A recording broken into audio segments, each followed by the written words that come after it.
नमस्कार साथियों।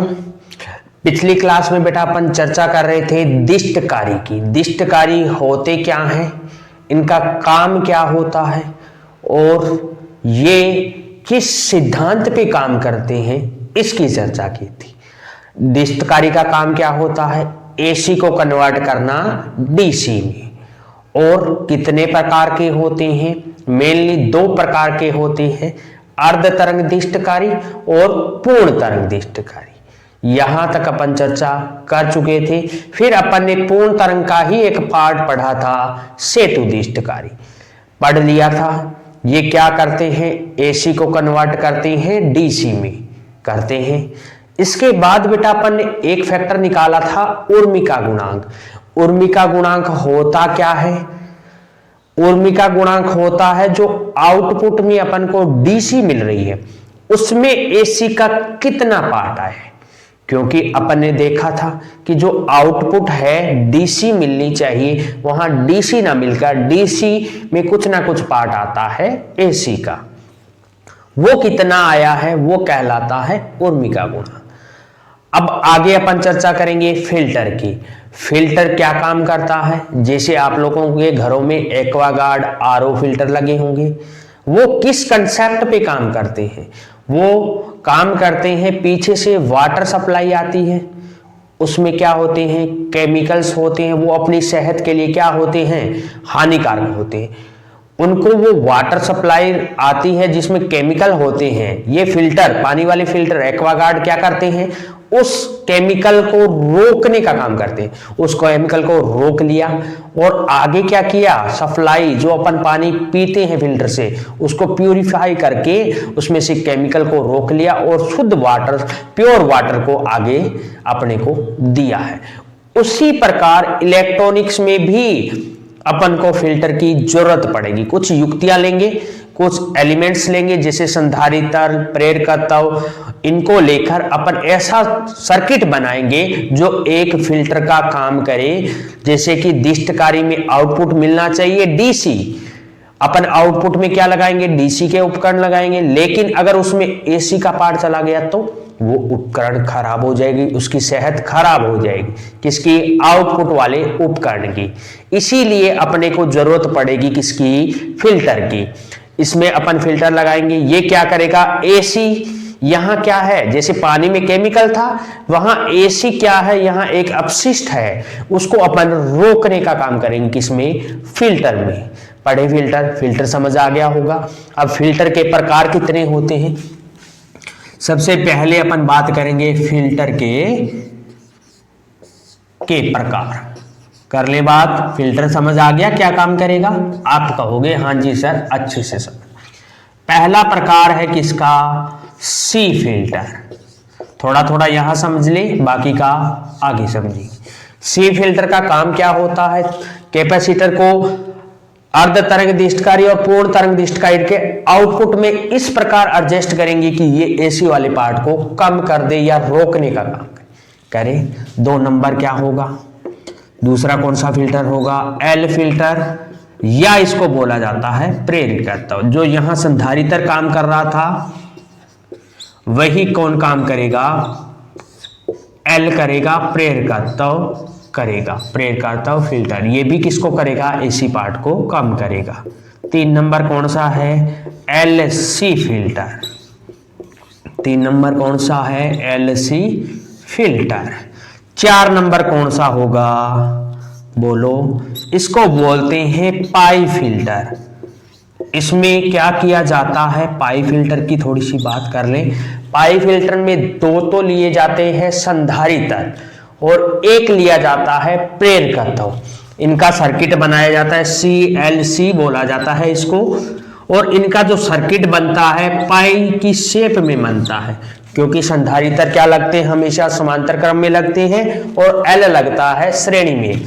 तो इनकी कैसी बनेगी, ये तो हो गया L और इसके यहां लगेगा C1 और यहां लगेगा C1 और ये क्या है, C2। क्या ये पाई बन रहा है, इसीलिए इसको बोला जाता है पाई फिल्टर। यहां तक समझ आ गया। आगे अपन बात करेंगे किसकी, एक एक की। कर ले चर्चा, डीपली इनको खोल कर देखें कि क्या होता है। एक एक को आगे अपन बात कर लो, हमें एक्सप्लेन करके बता दो। सबसे पहला फिल्टर अपने पास कौन सा है? सी फिल्टर। पूर्ण तरंग की बात कर लूं, अर्ध तरंग अपने आप कर लोगे क्योंकि सेम ही कंसेप्ट रहेगा। अर्ध तरंग में क्या होगा कि हाफ वेव का फिल्टर करेगा, पूर्ण तरंग में क्या करेगा? पूरी तरंग का फिल्टर।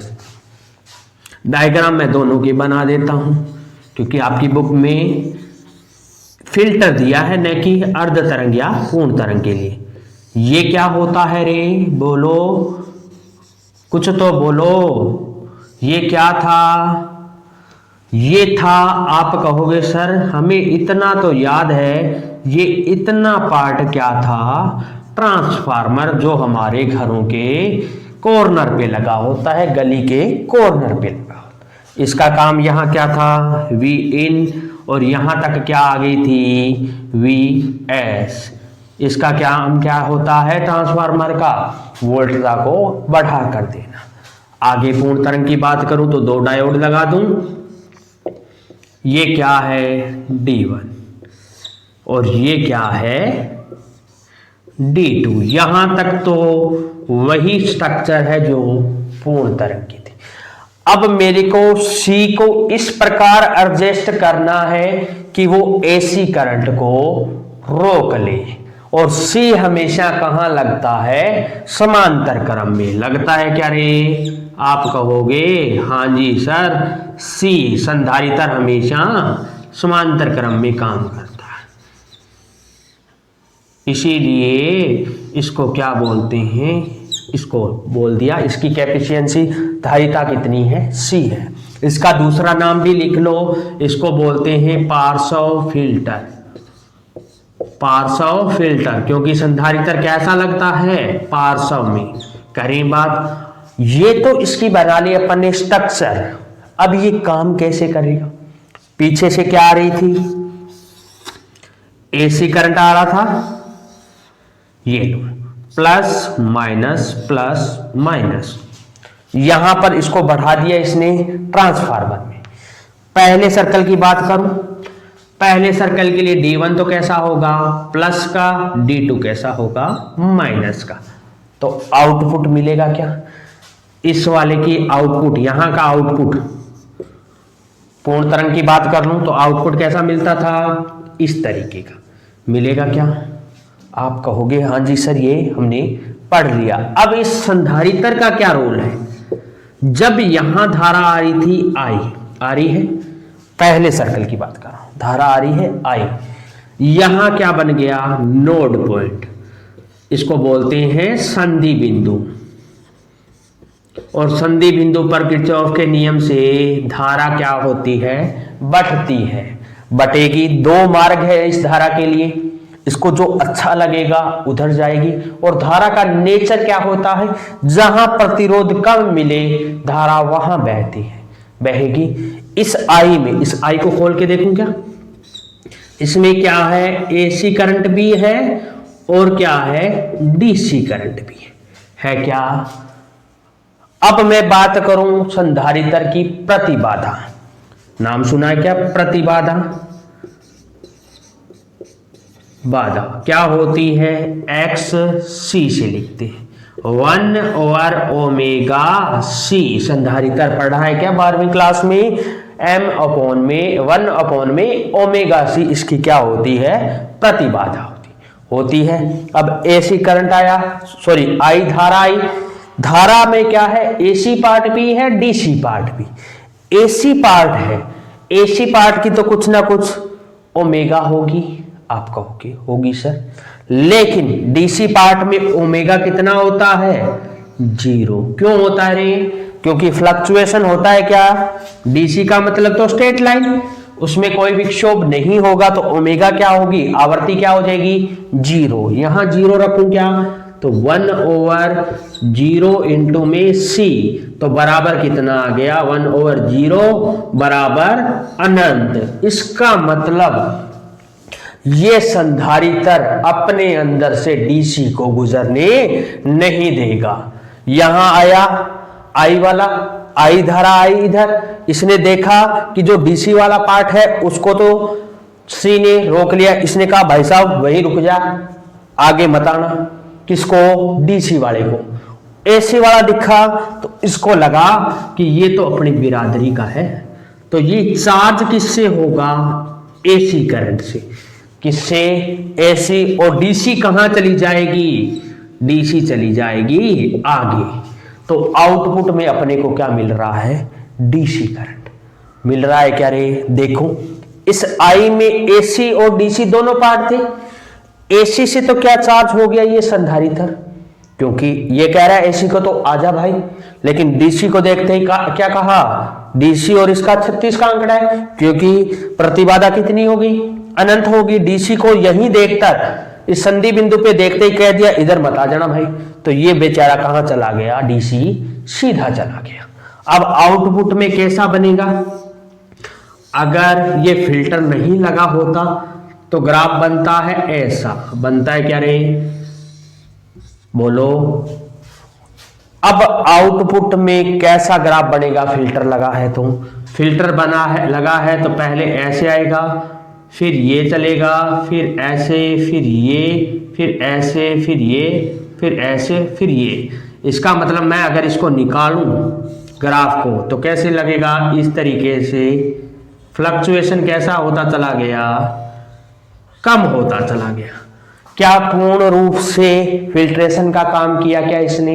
आप कहोगे नहीं सर, थोड़ा बहुत तो फ्लक्चुएशन आ रहा है। इसका मतलब ये 100% एसी को नहीं रोक पाता, क्योंकि एसी का थोड़ा बहुत पार्ट इधर भी जाएगा। जाएगा क्या? क्या इसने फिल्टर किया क्या? पहले के मुकाबले कम कर दिया। कहने का मतलब है लो क्वालिटी का फिल्टर है, ये पूर्ण रूप से एसी के पार्ट को आउटपुट से बाहर नहीं निकाल पाता। इसीलिए तो आगे वाले फिल्टर पढ़ेंगे अपन। ये समझ आ गया अच्छे से? दोबारा रिकॉल कर दूं। इनपुट से क्या आई? एसी करंट आया। एसी का प्लस वाला पार्ट ले लूं, एक ही पार्ट, यहां प्लस यहां माइनस। धारा बही, क्योंकि ये क्या होगा? अगर वाइस में होगा, ये क्या होगा? पश्च वाइस में। इससे D1 से धारा बहेगी, बहेगी तो धारा आगे गई, आगे गई तो यहां क्या आ गया? संधि बिंदु। संधि बिंदु किरचॉफ का नियम कहता है कि संधि बिंदुओं पर धारा क्या होती है? बटती है, बटेगी, क्योंकि इसके पास दो मार्ग होंगे धारा के लिए। और धारा का नेचर ऐसा होता है जहां प्रतिरोध कम मिलेगा धारा उधर से निकलेगी। भाई आप भी एक गली से निकल रहे हो, दो गलियां हैं, एक में भीड़ है, एक खाली है, तो आपको फास्टली निकलना है तो आप क्या करोगे? खाली वाली गली से, जिसमें कोई भी नहीं है, उसी गली से निकलोगे, भीड़ वाली में नहीं घुसोगे। वही नेचर किसका होता है? इस धारा का। ये क्या है? जहां प्रतिरोध ज्यादा लगेगा वहां नहीं जाकर दूसरी वाली शाखा से चली जाएगी। अब संधारित्र लगा है, इसका क्या काम है? संधारित्र की प्रतिबाधा होती है XC 1/ωc होती है क्या? अब बात करूं डीसी के लिए। डीसी के लिए ओमेगा कितना होता है? 0 होता है, क्योंकि इसमें कोई फ्लक्चुएशन नहीं होता। ओमेगा 0 रखा तो क्या बन गई? प्रतिबाधा। संधारित्र की प्रतिबाधा क्या हो गई डीसी के लिए? अनंत हो गई। इसका मतलब ये इस ब्रांच से डीसी धारा नहीं गुजरेगी, अनंत प्रतिबाधा है। ये यहीं से देखकर डीसी को भगा देगा कि भाई इधर मत आना। तो ये चार्ज किससे होगा? जो आई में एसी वाला पार्ट है उससे ये क्या होगा? चार्ज होगा। एक बार चार्जिंग का काम करेगा, एक बार डिस्चार्जिंग का काम करेगा। करेगा क्या? आप कहोगे हाँ जी सर।